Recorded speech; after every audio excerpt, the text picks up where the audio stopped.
大家好，欢迎收看爱生电子。今天咱们详细讲一下这个充电器的恒流电路以及指示灯转换电路和风扇控制电路。它其实就用了一个 LM358， 4角是接地，8角是供电。这个接地呢，接的是我们这个变压器的负极，也就是我们后边输出的负极，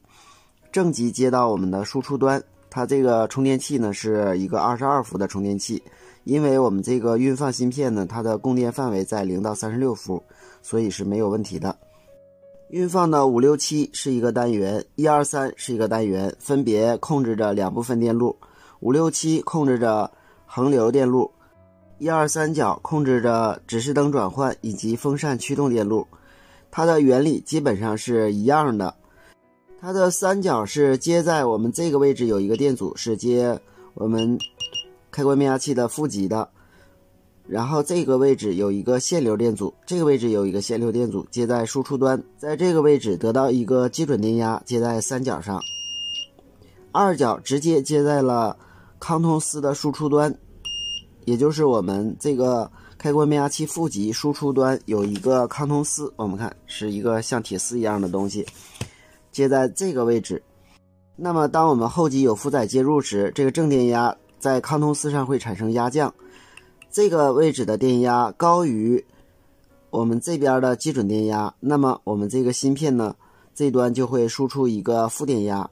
也就是运放的2角电压高于3角电压，在1角就会输出一个低电位。实际上内部是一个下拉的管，这样呢就相当于把我们1角直接接到了4角地上。那么这个1角呢是通过一个二极管，我们那天看到了是一个二极管，主要是起到隔离作用的。二极管的负极接358的1角，正极接光偶的2角。光偶的1角呢是通过限流电阻接在我们的输出正上，这样当1角输出低电位的时候，很显然内部发光管就会发光，使光偶的4三角导通，从而使输出占空比变窄，稳定了电流。它的指示灯控制电路和风扇驱动电路和我们的恒流电路基本上是相同的。首先它通过6角接到我们的基准电压上，这个基准电压是同样的，是这端是供电端，然后经分压以后再经一个限流电阻，然后经这个电阻接地分压以后得到一个基准电压接在我们这个6角上。7角通过一个限流电阻输出，很显然6角接的是基准电压，5角呢是接在我们这个输出端的地上，也就是康通斯的另一端。同样在后极接了负载以后，电流达到一定的值，在康通斯上就会产生压降，5角电压高于6角电压。7角输出高电位，通过限流电阻送到风扇控制3极管的基极，这个3极管是 NPN 型的，基极因为有了高电位，所以极电极向发射极导通，发射极是接地的，极电极直接接在我们这个风扇上，风扇的另一个引角接供电，这样当3极管导通时，风扇就会旋转。同时这个高电位呢，还通过这个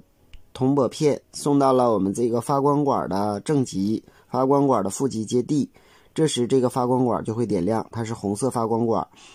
另一路呢，通过这个限流电阻加到这个3极管的基极，同样它是 NPN 型的，极电极接另一个发光管，也就是绿色发光管的正极，发射极接地，这样当这个3极管导通的时候，绿色灯就熄灭了，红色灯就被点亮了。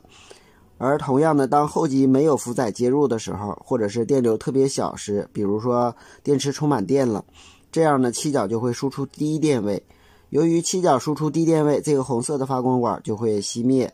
这个3极管基极由于没有电压，它不会导通。由于我们这个绿色的发光管正极是通过限流电阻接在我们的输出正极上的，所以这个绿色的发光管就会被点亮，从而指示相应的状态。我们看这个图就很容易了解它的工作原理了。首先这个电阻串联以后，这个位置提供一个基准电压加到运放的3角正向输入端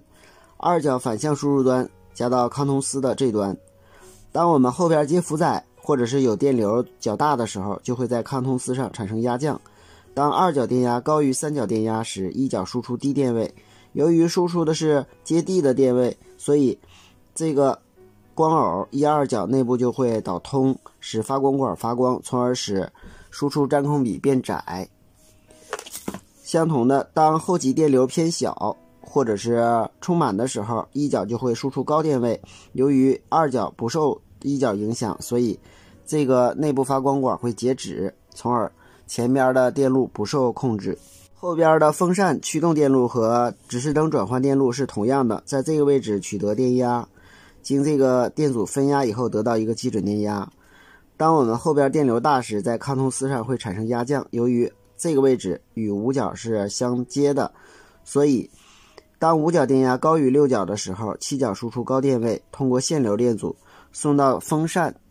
驱动管的基极，使风扇驱动管导通，从而使风扇旋转。同时这个位置输出高电位，使这个3极管导通，由于上面是一个供电的